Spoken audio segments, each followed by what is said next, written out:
안녕하십니까, 레필입니다. 3월 8일 두산 에너빌리티 보도록 하겠습니다. 증시 먼저 보겠습니다. 코스피 1.28% 하락했고요. 코스닥은 0.2% 하락했습니다. 오늘은 이제 기관 투자자가 9,500억 정도를 매도하면서 코스피의 하락을 이끌었고요. 코스닥 또한 외국인 투자자, 기관 투자자 같이 매도를 하면서 하락을 했습니다. 자, 오늘 같은 경우는 해외 증시부터 이미 하락으로 시작을 했었고요. 니케이 같은 경우는 오히려 반등을 좀 했지만 지금 우리나라 증시는 같이 좀 떨어지는 분위기였습니다. 그 이유는 아무래도 어제 간밤에 파월 의장의 또 발언으로 증시가 또 하락을 했고요. FOMC를 또 앞두고 지금 이제 파월 의장이 빅스텝에 대한 가능성을 다시 한번 언급하면서 시장이 다시 한번 요동치는 상황이 되었습니다.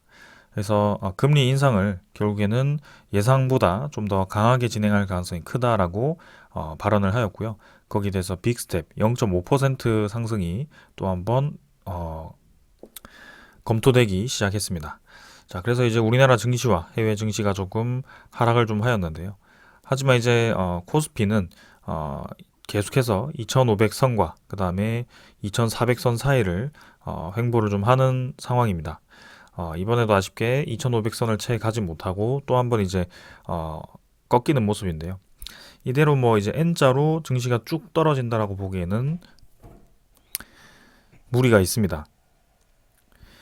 그 이유는 이미 이제 금리 인상에 대해서 예상보다 많이 상승할 것이라는 것은 일전에 이제 다 언급이 되었던 거고요. 파월 의장이 다시 한번 거기에 대해서 언급을 했다고 하더라도 금리에 대한 최고점은 생각보다 그렇게 많이 올라가지는 않을 겁니다. 그래서 시장은 이미 그 상황에 대해서 대비를 하고 있고요. 거기에 대해서 지금 뭐 반짝 환율이 올라가고 그다음에 증시가 떨어지긴 했지만 결국에는 어느 이상으로 다시 한번 증시가 떨어지지는 않을 거라고 생각을 하고 있습니다. 따라서 시장은 계속해서 이제 횡보를 하거나 좀 더 이제 상승하는 방향으로 상승 수렴을 할 것으로 예상이 되고요. 거기에 대해서 천천히 한번 계속 지켜봐도 좋을 것 같습니다. 자, 그래서 지금 월봉 또한 지금 계속 하락 상승을 반복하다가 지금은 어느 정도 상승 그 박스권 상단에 위치를 해서 계속 횡보를 좀 하고 있는데요. 분명히 시장이 개선되는 신호가 보이거나 그런 불확실성들이 해결이 되었을 때는 상승하는 방향으로 진행될 가능성이 크다라고 말씀을 드리겠습니다. 자, 그래서 오늘도 이 정도로 말씀을 드리고 투자 수급으로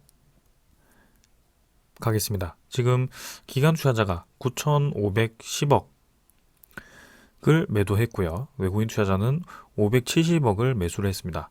오늘 특히 금융 투자 위주로 코스피 지수가 이제 떨어졌고요. 9,500억 중에 지금 9,400억 정도를 금융 투자가 쏟아냈습니다.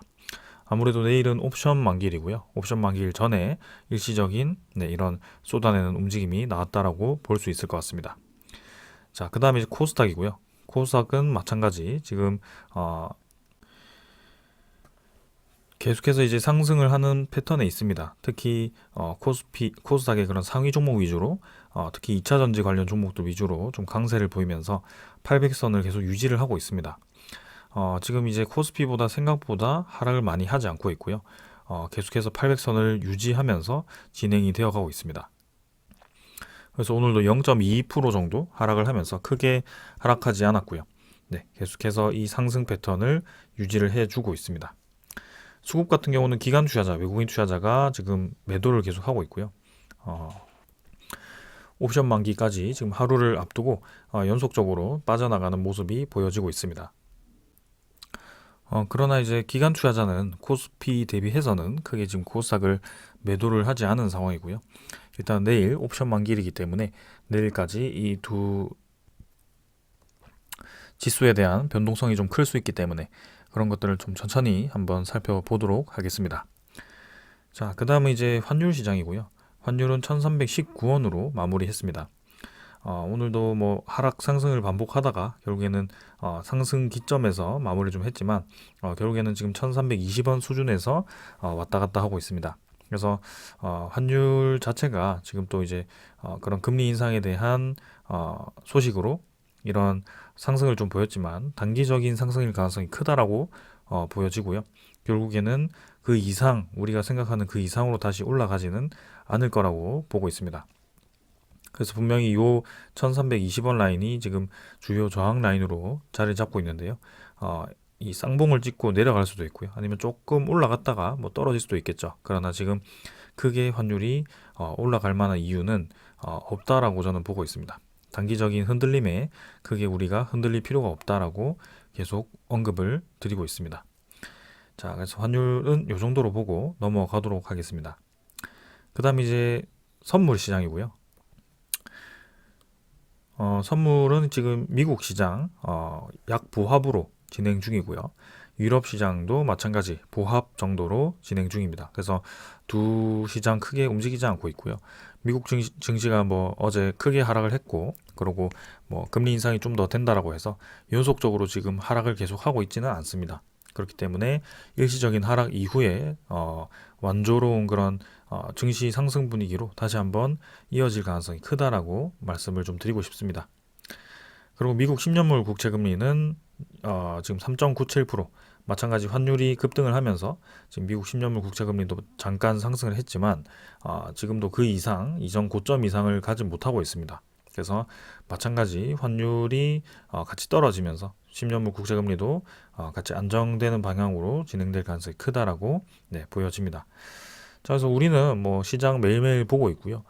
지금 무뎌지기 시작했습니다. 이제는 하락하는 요인에 대해서 이미 다 언급이 되었던 부분이고, 그때도 말씀드렸지만 최종 금리가 5%가 되든지 5.25%가 되든지 결국 뭐 5.5%가 되든지 사실 뭐 1, 2%대에서 지금 5% 온 게 중요한 것이지 5%에서 0.5% 오른다고 해서 크게 우리가 영향을 받지 않습니다. 이미 그 4% 넘을 때, 그다음에 5% 넘을 아니 3% 넘을 때, 4% 넘을 때 그때 최악의 상황이었다고 볼 수 있습니다. 그래서 지금은 이제는 고점을 앞두고 있는 시점이기 때문에 오히려 금리 인하에 대한 시기가 다가오고 있고요.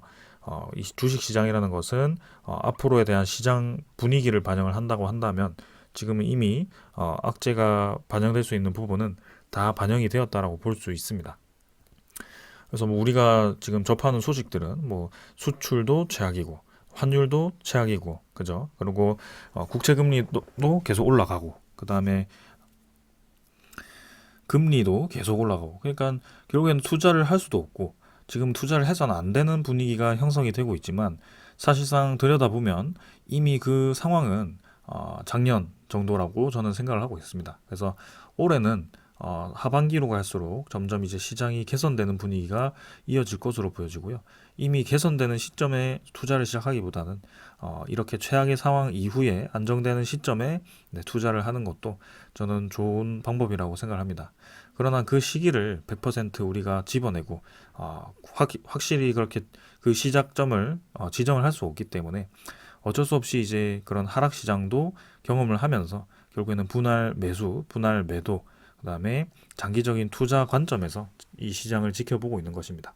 자, 그래서 오늘도 평소와 유사한 흐름으로 진행이 되고 있고요. 지금 뭐 최종 금리가 올라간다라고 해서 크게 동요할 필요가 없다라고 정리를 드리겠습니다. 자, 오늘 여기까지 하고 종목으로 넘어가겠습니다. 두산 에너빌리티 보겠습니다. 290원 상승해서 17,130원이죠. 숫자가 이게 5자리가 돼버리니까 5자리가 아니고 이제 10원짜리로 지금 거래가 되니까 굉장히 이제 저도 말하기가 힘드네요. 일단 1.72% 상승해서 마무리가 되었고요. 두산 에너빌리티 최근에 계속해서 아주 조금씩 올라가주고 있습니다. 결국에는 17,000원까지 올라가주었고요. 우리가 지켜보고 있는 그 상단까지는 거의 근접을 하였습니다. 그리고 이제 지금 시간의 거래는 17,120원, 10원 정도 하락했고 시간 거래량은 크게 없었습니다. 그래서 넘어가도록 하고요. 한 가지 눈에 띄는 것은 오늘 거래가 이제 860만 주가 진행이 되었다는 것입니다. 지금 평소에 500만 주 이상으로 거래됐던 시점이 크게 없었거든요. 최근에 500만 주씩 3일 정도 연속으로 진행되면서 어느 정도 거래량이 평소보다 조금 이제 증가를 할 것 같다라는 신호를 보내주긴 했습니다. 근데 이제 어제 감소를 했다가 지금 이제 860만 주로 이제 상승을 했고요. 원하는 거래량은 아직도 나오지 않았습니다. 1000만 주, 1500만 주 수준으로 진행이 좀 되어야 되지만 아직까지 860만 주 수준이고요. 그러나 평소보다 지금 거래량이 좀 증가를 했다는 것에 의의를 둘 수 있을 것 같습니다. 그래서 오늘 거래량이 터져서 뭐 크게 많이 올라가진 않았지만 확실히 그 중요한 포인트에서 또 거래량이 조금씩 증가해 주는 것은 좋은 신호라고 저는 보고 있습니다. 특히 거래량이 증가를 하면서 이제 그 저항선을 깨고 나가야 되는 그런 시점인데요. 조금은 지켜보겠습니다. 그래서 우리가 원하는 거래량은 사실 반짝 상승했다가 떨어지는 거래량이 아니고요.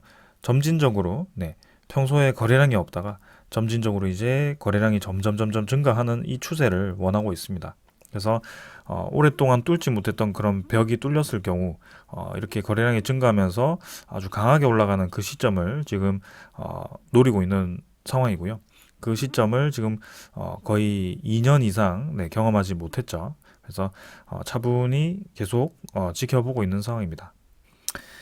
자, 그래서 내일은 이제 옵션 만기고요. 오늘 옵션 만기 하루 전이었고 내일 이제 어떤 식으로 움직일지는 좀 더 봐야 되겠지만 사실상 오늘 옵션 만기 전날에 또 이렇게 상승을 했고요. 특히 증시 전체가 좀 하락을 한 날이었거든요. 특히 기관 투자자가 금융 투자자가 코스피를 거의 9,400억 정도를 매도하면서 1.5% 정도를 하락시킨 날인데 두산 에너빌티는 지금 반대로 상승을 했단 말이죠. 근데 여기서 중요한 점은 거래량이 좀 실리긴 했고 지수도 내렸는데 올라가는 것도 중요하지만 제가 저번에도 말씀드렸지만 결국에는 이 두산 에너빌티 혼자만 올라가지는 않는다는 겁니다. 때가 되면은 다 같이 이제 움직일 때가 온다라고 말씀을 드렸는데 지금 오늘자로 해서 이 관련 같은 테마들이 움직이기 시작했다는 점에서 저는 굉장히 중요하다라고 생각을 하고 있습니다. 그래서 G2파워, BHI, 뭐 한전 KPS, 한전 기술 직접적인 이제 관련주들이 지금 힘을 좀 받았고요. 이렇다고 해서 뭐 누구는 6% 올랐고 7% 올랐고 12% 올랐는데 두산 에너빌리티는 1%밖에 올라가지 못했다라고 보기보다는 관련 종목들이 같이 올라가기 때문에 오늘은 올라가지 못한 종목들이 있더라도 결국에는 뒤에 힘을 한번 받을 가능성이 있다라고 판단을 하는 게 저는 맞다라고 보고 있습니다. 그래서 그에 대한 근거로는 이전에 두산 에너빌리티가 한참 거래량이 터지고 올라가던 그 시점이죠. 그 시점이 이제 21년 5월에서 6월입니다. 그런 시점에 이 한전기술 대표적인 관련 테마죠. 네, 그래서 한전기술도 이제 그 시점에 같이 상승을 했었고요. 그죠? 그 시점에도 올랐고 그 이상 그 이후에도 한번 올라가는 움직임이 보였습니다. 그리고 마찬가지 한전 KPS 또한 그런 식으로 상승 흐름이 나왔었습니다. 네, 그래서 상당히 유사한 흐름을 보였던 거고요. 관련 종목들이 지금 같이 움직인다는 것은 그 관련 테마가 한번 움직일 때 되었다라는 움직임 신호일 수도 있습니다. 그래서 거래량이 지금 다 같이 증가를 하면서 관심을 받기 시작했고요. 어떤 세력이 이 테마에 다시 한번 들어올지는 모르겠지만 한번 기대를 해볼 만도 하다라고 저는 생각을 하고 있습니다. 최근에 2차전지 관련해서 굉장히 핫한 움직임이었죠. 그래서 아직까지도 이 소재 관련 종목들은 강세를 좀 보이고 있습니다만 분명히 이제 그 종목들이 관심을 받았고 상승을 거의 2배 정도 지금 한 상황에서 계속 올라가지만은 못할 거란 말입니다. 그래서 어느 정도 이제 올라갔을 때 차익 실현을 할 것이고 그 나머지 움직임이 없었던 테마로 유입이 될 가능성이 큰데요. 지금 이 관련 테마들이 같이 움직일 만한 명분이 서서히 나오기 시작했다는 겁니다. 그래서 우리는 지금 당장 두산 에너빌리티를 매수를 시작해야 된다라고 이렇게 보는 것도 아니고요. 이미 오래전부터 두산 에너빌리티를 모아왔습니다. 네. 그 결과 사실 지금 시점에서도 올라갈 수도 있고 내려갈 수도 있습니다. 그래서 어떤 분들은 이제 오늘 올라갈 것 같아서 여기서 이제 매수를 하시는 분들도 있을 거고요. 그렇다면 이제 분명히 올라가야 됩니다. 근데 이제 그때부터 다시 한번 혹시라도 이제 이런 하락세가 나온다면 결국에는 버티지 못하는 상황이 생깁니다. 근데 우리 같은 경우는 이미 그런 이 하락에 대해서 무뎌졌고요. 그리고 평균 단가가 올라가는 것에 대해서 천천히 이제 지켜보고 있는 관점입니다. 그렇기 때문에 여유로운 투자를 할 수 있다는 점에서 긍정적인 측면이 있다라고 말씀을 드리는 거고요. 지금은 사실 이렇게 다시 한번 힘을 빼기보다는 저는 조금 더 올라갈 확률이 높다라고 계속 지켜보고 있습니다. 그래서 분명히 이제 저번에 세기형 수렴 패턴으로 사실 이 시점에 그죠? 이 시점에 좀 올라가 주기를 바랬었는데 생각보다 하락을 더 시키고 네, 한 번 더 꺾고 이제 올라가는 그런 모습이 좀 보였습니다. 그러나 분명히 시간이 우리 편이고요. 결국에는 기다린 만큼 좋은 결과가 있을 거라고 저는 확신을 하고 있습니다. 그래서 조금 더 지켜봐 주시면 좋을 것 같고요. 지금 내일 옵션 만기일에 이제 17,400원 드디어 이 박스권 그죠? 지루한 박스권을 넘어가면서 마무리를 할 것인지를 한번 살펴보도록 하겠습니다. 자, 그 다음에 이제 투자자 수급을 보겠습니다. 오늘 투자자 수급은 기관 투자자가 66만 주 매수했고요. 외국인 투자자가 28만 주를 매도했습니다. 최근에 기관 투자자에 대한 매수세가 상당히 강하게 지금 들어와 주고 있고요. 코스피에 대한 흐름과는 정반대로 지금 기관 투자자가 많이 매수를 해주고 있습니다. 그리고 외국인 투자자 또한 같이 매수를 해주고 있고요. 지금 양매수가 상당히 강하게 들어와 주고 있다는 것을 볼 수 있습니다. 기관 투자자는 오늘 이제 금융 투자가 코스피 전체에서 9,400억 정도를 매도했는데요. 오늘 두산에너빌리티도 35만 주 정도를 매도를 하면서 아무래도 그 옵션 만기일이 다가옴에 따라서 기계적인 매도를 했지 않을까 네, 그런 생각입니다. 그래서 그런 기계적인 매도는 결국에는 옵션 만기가 끝나고 나면 다시 매수로 전환될 수 있는 부분이 있고요. 특히 우리가 뭐 금융 투자에 대해서 수급이 왔다 갔다 했기 때문에 크게 우리가 부담스럽게 보지는 않고 있었습니다. 그래서 가볍게 넘어가고요. 우리가 중요하게 생각하는 두 투자자라고 보여지는데요. 지금 투신과 연기금 투자자는 오늘도 매수를 했습니다. 특히 투신은 7만 1000주를 매수하면서 지금 11일 정도 네, 연속으로 매수를 해주고 있고요. 연기금 투자자는 오늘 무려 이제 92만 주, 거의 100만 주 가까이를 매수를 하면서 결국에는 계속 네, 12일 정도를 매수를 해주면서 한 3주 연속 지금 매수를 해주고 있습니다. 그래서 옵션 만기 전에 또 이렇게 대량 매수를 하는 것을 보았을 때는 내일도 네, 꽤나 많은 물량을 매수할 수 있다라고 보고 있고요. 특히 최근에 이 매수세는 네, 분명히 이유가 있을 거라고 저는 보고 있습니다. 그래서 연기금 투자자에 대한 두산에너빌리티 지분이 한 5% 수준, 5% 초반 정도, 5% 중반 정도였는데요. 이대로 이제 지분을 계속 늘려가는 모습인데요. 특히 배당금을 주지 않는 두산에너빌리티인데 연기금 투자자가 지금 지분을 계속 늘려간다라는 것은 앞으로 배당 금액을 받을 수 있고 그리고 그만큼 안정적인 수익을 벌어들일 수 있는 사업 구조가 완성이 되었다라고 볼 수도 네, 있습니다. 그래서 천천히 저는 좋은 방향으로 가고 있기 때문에 네, 지켜봐도 될 것 같고요. 아주 네, 큰 투자자들이 두산에너빌리티에 지금 관심을 많이 가지고 있는 것 같습니다. 자, 그 다음에 이제 공매도 잔고도 한번 살펴보겠습니다. 최근에 공매도 잔고도 계속 줄어들고 있습니다. 네, 오늘도 마찬가지로 잔고가 이제 990만 주에서 940만 주로 또 50만 주 정도가 감소를 했습니다. 그래서 최근에 이 공매도 잔고 감소세가 계속 이어지고 있는 모습이고요. 최고점 대비해서 600만 주 가까이 공매도가 상환이 되었습니다. 그리고 일별 거래량이 오늘 40만 주로 조금 많아졌죠. 그래서 평소보다 이제 거래량이 2배 정도로 많아졌기 때문에 공매도 일별 거래량도 좀 많았던 것 같고요. 이 40만 주 정도 거래가 되었을 때 공매도 잔고가 또 이제 다시 늘어나는 방향으로 진행되었을지는 한번 살펴보도록 하겠습니다. 자, 그래서 일단 공매도 잔고가 계속 줄어드는 방향으로 간다라는 것은 아주 긍정적이다라고 보여지고요. 그 공매도 잔고 상환이 그 박스권 오랫동안 횡보했던 그 박스권에서 이루어졌다라는 점에서 상당히 네, 좋아 보입니다. 자, 그 다음에 이제 신용 대차 잔고는 오늘 체결이 이제 75만 주 늘었고요.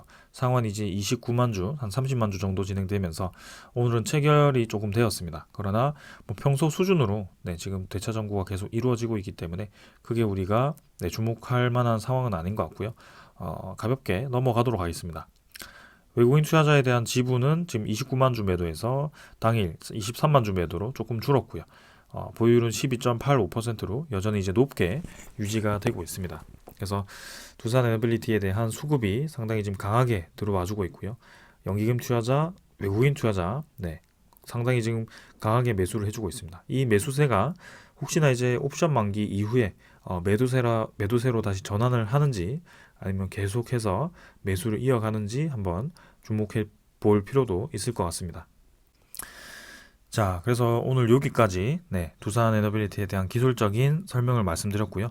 이제 소식 전해드리도록 하겠습니다. 자, 먼저 전해드릴 소식은요. 어제도 말씀드렸지만 두산 밥켓에 대한 증권사 목표 주가가 아주 강하게 네, 올라갔습니다. 지금 보시면 PRS 계약이죠. 주가 스와프, 수익 스와프 계약을 지금 이제 체결을 했다가 어제자로 이제 블록딜 소식이 나왔고요. 그 블록딜 486만 주가 오늘 이제 거래가 되었습니다. 그래서 그 거래를 통해서 이제 나올 수 있는 매물은 다 나왔고요. 사실상 PRS 계약이 끝났다라고 이해를 하셔도 좋을 것 같습니다. 그래서 KB증권은 거기에 대해서 목표 주가를 42,000원에서 6만원으로 43%를 높였고요. 삼성증권 또한 5만원에서 58,000원까지 상향을 하면서 두산밥켓에 대한 평균적인 목표가액이 6만원 수준으로 진행이 되었습니다. 그래서 목표가를 43%나 올릴 만큼 상당히 이제 긍정적인 소식이었다라고 우리가 이해를 할 수가 있고요. 특히 두산밥켓에 대한 주가가 오늘 오히려 2,300원이 올라가면서 5.85% 상승을 하였습니다. 그래서 41,600원으로 진행이 되었고요. 어제 분명히 이제 블록딜 소식과 함께 오늘 하락을 할 것이라는 예상을 분명히 했습니다. 그러나 오히려 그 하락 시작으로 한 주가에서 그대로 이제 밀어 올리면서 아주 강한 흐름을 보였고요. 두산 밥켓이 추후에도 계속 올라갈 수 있다라는 그런 시그널을 또 보여주고 있습니다. 그래서 그동안 이제 두산 밥켓이 눌려왔던 이유, 네, 거기에 대해서 이제 해소가 되었고요. 실적이 지금 작년 영업이익이 거의 1조였기 때문에 지금 주가, 특히 올해도 이 건설 시장 쪽이 미국의 건설 시장 쪽을 또 이제 투자를 많이 한다라는 점에서 분명히 올해 작년만큼의 실적이 나올 가능성이 크기 때문에 현재 시가총액은 상당히 이제 저렴하다라고 판단을 할 수가 있습니다. 그래서 아주 강하게 매수가 들어왔고요. 두산밥켓 좋은 흐름 계속 이어질 것으로 예상이 됩니다. 자, 그러면 이제 두산 에너빌리티는 어떤 수혜를 받느냐? 두산 에너빌리티는 두산 밥켓에 대한 지분을 두산 밥켓 지분을 40%인가요? 40% 정도를 들고 있습니다. 그렇기 때문에 지분 가치에 대한 40% 정도가 두산 에너빌리티로 반영이 될 수 있다는 것이고요. 네, 첫 번째는 이제 지분 가치 상승이죠. 그리고 두 번째는 PRS 계약 만기죠. 이제 계약이 이제 해소죠. 해소라고 보겠습니다. 해소에 의한 이제 수익성 증가입니다.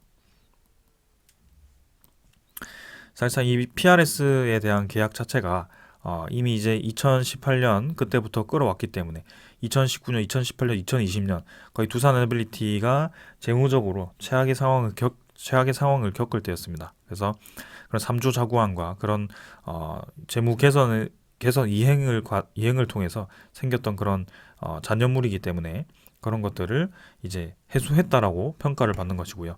이런 PRS 계약이 해소되면서 이제 앞으로 장부상의 그런 손해라든지 두산 밥켓에 대한 주가에 의해서 이 두산 에너빌리티가 손해를 볼 수 있다는 그런 인식 자체가 없어졌다는 것입니다.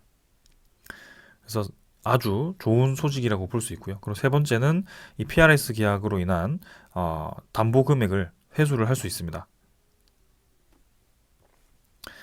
그래서 상당히 이제 긍정적이라고 볼 수 있고요. 사실 이 두산밥켓 40% 지분도 두산 에너빌리티가 회사채 발행이라든지 아니면 그런 단기 그런 사채를 발행을 할 때 40%에 대한 지분을 많이 이제 담보로 주곤 했습니다.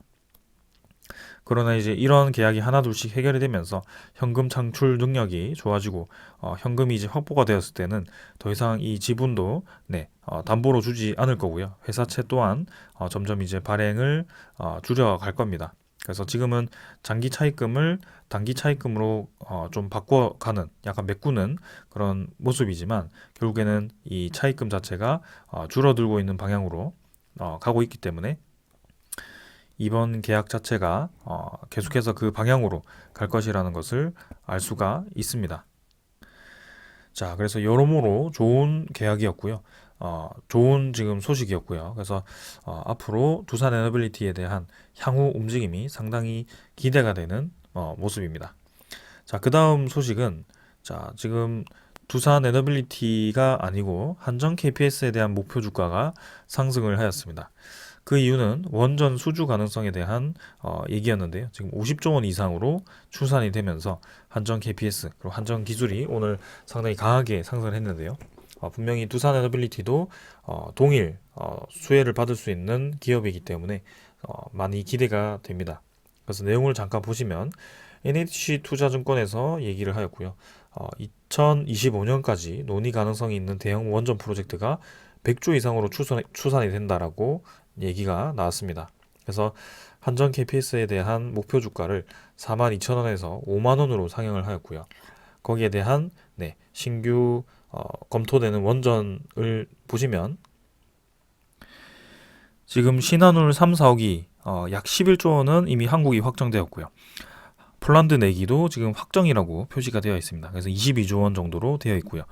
그다음에 미국은 이제 정부 차원의 폴란드 6기를 수주를 했고, 루마니아 2기 11조 원을 또 이제 수주를 했다라고 보여집니다. 자, 그다음에 이제 체코가 아직 미정이고요. 그다음에 사우디 2기도 미정입니다. 그리고 지금 한국이 또 이제 국내에 대한 신규 원전 검토가 또 있을 것으로 이렇게 표시가 되어 있는데요. 아직 신한울 3, 4호기 다음에 새로운 원전에 대해서는 언급이 되지는 않았습니다. 그러나 어떤 움직임을 보일지는 한번 봐야 될 것 같고요. 지금 여기 이제 또 특이한 게 UAE 내기에 대해서 22조 원이 지금 2024년 하반기에서 2025년 상반기로 또 잡혀 있습니다. 그리고 영국에 대한 원전 2기도 지금 약 11조 원으로 한국으로 잡혀 있고요. 그래서 특히 영국 프로젝트 같은 경우는 지금 이제 UAE와 그런 자금 협력을 해서 제3국으로 이제 UAE와 또 그렇게 공동 수주를 한다라는 얘기를 했는데요. 지금 이제 한국이 거의 수주를 할 가능성이 높다라는 그런 표시를 해놓은 것 같습니다. 그래서 UAE도 지금 이제 바라카 원전이 1호기에서 4호기가 거의 완공이 되었고요. 이미 3호기까지는 지금 상업 운전을 시작했고요. 이제는 5호기에서 8호기까지를 추가로 건설할 의향이 있기 때문에 거기에 대해서 우리가 또 주목을 해볼 필요가 있습니다. 자, 그래서 지금 한국이 벌써 5기 정도, 그죠? 5프로젝트 정도를 수주 유력으로 지금 잡고 있고요. 튀르키예 원전과 네덜란드 원전, 슬로베니아, 핀란드, 그다음에 남아공, 그다음에 필리핀도 있고요. 이 이외에도 계속해서 신규로 검토되고 있는 원전들이 상당히 많습니다. 근데 지금 우리 입장에서 보았을 때는 신한울 3, 4호기와 폴란드 내기만 하더라도 상당히 큰 일감을 받을 수가 있는데요. 그 이외의 것들이 지금 같이 언급이 되고요. 그리고 중요한 것은 지금 이제 미국과 한국에 대한 그런 원전 협력이 또 가시화되고 있습니다. 그래서 지금 4월 말이죠. 4월 말로 우리나라 대통령이 이제 국빈급으로 지금 미국을 방문하는 것을 거의 이제 공식화한 것 같습니다. 그래서 지금 이제 4월 말에 방문을 할 것으로 예상이 되고 거기에서 분명히 원전 협력에 대한 얘기도 언급이 될 것으로 지금 추정이 됩니다. 그래서 그 전에 이미 웨스팅하우스와 지금 한국소련 원자력 한전이 소송하던 것을 이제 중재를 멈추고 이제 협의를 위해서 이 협상을 하고 있다라는 소식이 좀 들렸는데요. 분명히 이제 저번 달까지 협상이 완료가 되었어야 되는데 아직까지는 그런 구체적인 소식이 들려오지는 않았습니다. 그러나 분명히 지금 좋은 방향으로 진행이 되고 있다라는 것이고요. 특히 이번 3월, 4월에는 또 이제 3, 4월에는 또 이제 폴란드 원전에 대한 추가적인 그런 협력 소식이 또 들려올 가능성이 큽니다. 여기도 보시면은 7월 달에 폴란드 원전에 대한 본계약이 예정되어 있고 하반기에는 체코, 영국, UAE, 사우디 등에 대해서 신규 건설 프로젝트가 논의될 것으로 예상이 되고 있다고 하죠. 그래서 그만큼 지금 구체적으로 이 원전 시장이 언급이 되고 있고 진행 중이다라고 이해를 하시면 되겠습니다. 자, 그러는 와중에 이제 원전뿐만이 아니고 지금 두산 에너빌리티는 수소 시장도 뛰어들었고요. 그리고 풍력 시장도, 해상 풍력 시장도 그 IR 자료를 보셨다시피 상당히 큰 비중으로 해상 풍력 시장이 잡혀 있습니다. 그래서 국내 해상 풍력 시장이 상당히 기대가 되고요. 그리고 가스터빈도 지금 이제 김포열병합발전소에서 점화를 시작해서 가동을 시키고 있습니다. 그래서 제가 2025년 이후에 2025년에 이제 두산 에너빌리티가 전성기가 시작된다라고 IR 자료에서 나왔다라고 말씀을 드렸고요. 그 전에 이미 이제 주가는 상승을 시작할 거라고 말씀을 드렸습니다. 그래서 지금 당장 이제 올라가기 시작할 것인지 아니면 본격적인 상승이 조금 더 이제 시간을 두고 올라갈 것인지는 확답은 드리지는 못하겠지만 분명히 이제 전성기가 다가오고 있다라는 것은 사실입니다. 그래서 거기에 맞는 주가 움직임이 나올 것으로 예상이 되고요. 좋은 움직임 기대해 볼 만합니다. 그래서 여러분들도 두산 에너빌리티의 두산 중공업 시절이죠. 그 전성기 시점에 주가가 어떻게 움직였는지 보셨죠? 그래서 수년간에 걸쳐서 계속 이제 상승을 했던 그런 종목이었고요. 뭐 몇천 원부터 지금 15만 원까지 올랐다라고 해서 뭐 30배가 지금부터 다시 30배 올라가서 지금 두산 에너빌리티가 뭐 40만 원, 50만 원까지 간다 이렇게 말씀드리는 게 아니고요. 결국에는 저점에서 이제 두산 에너빌리티도 좀 올라온 그런 가격대가 있습니다. 그러나 지금 이 저점은 거의 두산 에너빌리티가 망하기 직전에 찍었던 그런 저점이었기 때문에 사실상 수배가 올랐다라고 해도 크게 많이 올라가지는 못한 상황입니다. 아무튼 그렇게 올랐다고 하더라도 앞으로 저는 올라갈 이 가격대가 훨씬 많다라고 보고 있고요. 1차 목표는 이제 3만 원으로 말씀을 드렸지만 사실상 전성기를 갔을 때는 그 3만 원 이상은 치고 나가지 않을까라는 생각을 계속 하고 있습니다. 그래서 지금 두산 에너빌리티 주차를 거의 3년 가까이 진행을 하고 있는데요. 그 이상으로 지금 끌고 갈 생각이 있습니다. 그래서 기다린 만큼 큰 수익을 줬던 두산 에너빌리티였기 때문에 이번에도 그런 시기가 다가오고 있다는 것을 저는 확신을 하고 있고요. 한번 같이 좀 그 시기를 기다리면서 이 시장을 좀 즐겨 보셨으면 좋을 것 같습니다. 자, 그 다음에 마지막 소식은 국토부에서 이제 사우디 재무부와 우리 그죠? 건설기업 간의 협력 주선을 하였고요. 지금 올 초에 네옴시티 관련해서 내용이 엄청나게 나오다가 지금 최근에 조금 이제 주춤하는 모습이죠. 사실 작년 말에 좀 내용이 나왔었는데요. 근데 그 구체적인 내용은 아직 나오진 않았습니다. 그러나 이 네옴시티도 지금 추진을 하다가 멈춘 것이 아니고 계속해서 그 투자에 대한 협의와 그런 공사가 진행 중이기 때문에 앞으로 시간이 지날수록 점점 구체화가 될 것이라고 생각을 하고 있고요.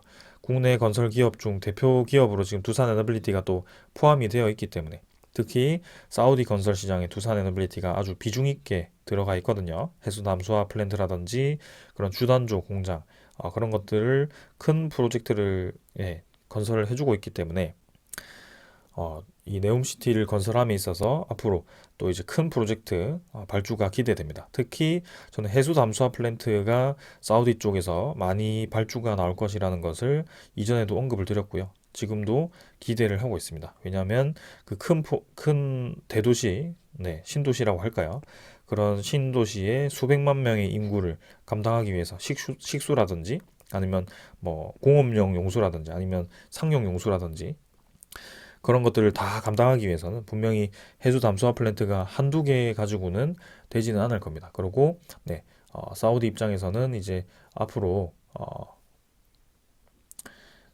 전체적인 이제 식수를 계속 늘려가기를 원할 것이고요. 사우디뿐만이 아니고 중동 전체가 좀 그런 분위기로 가지 않을까라는 생각입니다. 자, 그래서 두산 에너빌리티 보면 볼수록 분석하면 분석할수록 네, 분야도 넓고 네, 크기도 큰 기업입니다. 그러나 단지 최근에 이 재무 악화와 최근이 아니죠. 이제 좀 오래됐죠. 재무 악화와 그다음에 잦은 유상증자 블록딜로 인해서 그게 이제 재무 개선 과정에서 있었던 그런 일들이 좀 이제 부정적인 방향으로 인식이 되었기 때문에 네, 굉장히 좋지 않은 종목으로 또 생각할 수도 있는 그런 종목입니다. 그러나 분명히 네, 꾸준히 지금 3년째, 4년째 반등을 해주고 있고요. 추세상으로는. 네, 그래서 앞으로도 꾸준히 올라가 줄 것으로 생각을 하고 있습니다. 그래서 믿고 좀 투자를 해 보시면 좋을 것 같습니다. 자, 오늘 여기까지 하고요. 내일 이제 옵션 만기일에 어떤 움직임을 보일지는 또 지켜보도록 하겠습니다. 네, 감사합니다.